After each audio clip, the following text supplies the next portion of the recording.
Hello అందరికీ, నేను మీ సునీత సుబ్రహ్మణ్యం అండి. ఈరోజు మా ఇంట్లో స్పెషల్ ఏంటో తెలుసా? వచ్చేయండి చూపిస్తాను.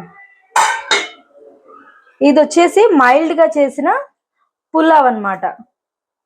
పిల్లల కోసం ఎంతో ఇష్టంగా చేశాను. వాళ్ళకి ఎక్కువ స్పైస్ లేకుండా చేశాను, అందుకోసమే చూపిస్తున్నాను.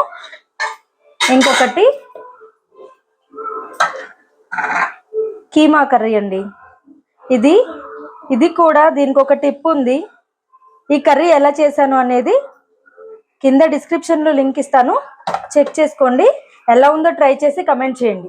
దాంతోపాటు చికెన్ పకోడీ హెల్దీ కాదని తెలుసు, బయట తినడం కన్నా ఇంట్లో చేసుకోవడం బెస్ట్ కదా, అందుకోసమే చేస్తున్నాను.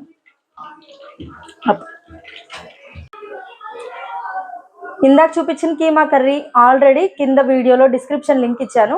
ఎలా ఉందో ట్రై చేసి కమెంట్ చేయండి. దాంతోపాటు మీకు కావాల్సింది చికెన్ పకోడీ. నేను చేసిన చికెన్ పకోడీతో పాటు మైల్డ్గా చేసిన ఘీ పుదీనా పులావ్, ఈ రెండు కూడా కావాలంటే కమెంట్ చేయండి. డెఫినెట్గా వీడియో తీసి అప్లోడ్ చేస్తాను.